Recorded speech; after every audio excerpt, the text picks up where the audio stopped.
নমস্কার, আমি নিয়ে চলে এসেছি একটা রেসিপি। আজ করব একটা স্ন্যাক্স আইটেম করার জন্য আলুটা আমি বড় বড় লম্বা লম্বা করে কেটে নিয়েছি। অনেকটা ফ্রেঞ্চ ফ্রাই যেরকম হয় সেরকম সাইজের ওই রকম কেটে নিয়েছি। এর মধ্যে এটা একটু ম্যারিনেশন করে রাখবো। এর মধ্যে আছে লঙ্কা গুঁড়ো, জিরে গুঁড়ো, ধনে গুঁড়ো নয় কিন্তু, নুন, হলুদ আর আদা রসুন পেস্ট। তো চলুন এটা আগে মাখিয়ে নিই। এই স্ন্যাক্সটা আপনি শুধু খেতে পারবেন, ডালের সঙ্গে খেতে পারবেন। অনেক সময় আমরা মুড়ি দিয়ে সন্ধেবেলা কি খাবো ভাবি, তার জন্যেও সেই সঙ্গেও খেতে পারবেন।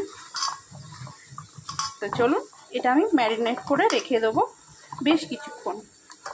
এটা একটু টাইম নিয়ে করতে হবে, এটা একটু সময় লাগে। তো চলুন এটা মেখে আমি 1 ঘন্টা মতো রেখে দেবো।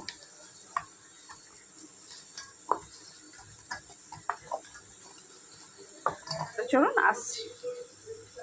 আলুটা তো মেখে নিয়েছি, এবার একটা ব্যাটার তৈরি করে নেব। ব্যাটার তৈরির জন্য এখানে বেসন নিয়ে নিয়েছি। বেসনের মধ্যে দিয়ে দিয়েছি লঙ্কা গুঁড়ো, হলুদ গুঁড়ো আর পরিমাণ মতো নুন।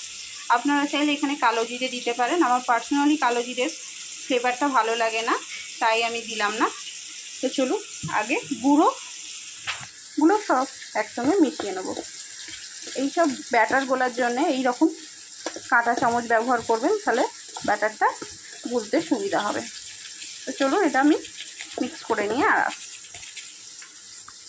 এই যে আমি একটা থিক ব্যাটার তৈরি করে নিয়েছি, এটা একটু রেস্টে রাখবো তাই এরকম করেছি। যেহেতু নুন দেওয়া আছে, এটা কিন্তু একটু পরে পাতলা হয়ে যাবে, তাই এরকম করেছি। আর পরে যদি আমি মনে হয় জল দিতে লাগবে তাহলে একটু জল দেবো।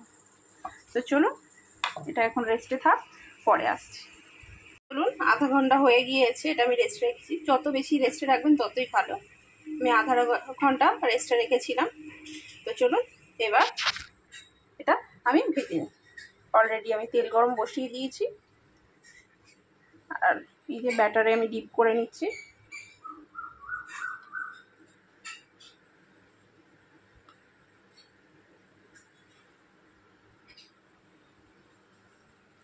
এটা কিন্তু গ্যাস আস্তে দিয়েই ভাজতে হবে, কারণ একটু মোটা বলে আলুটা, তাই।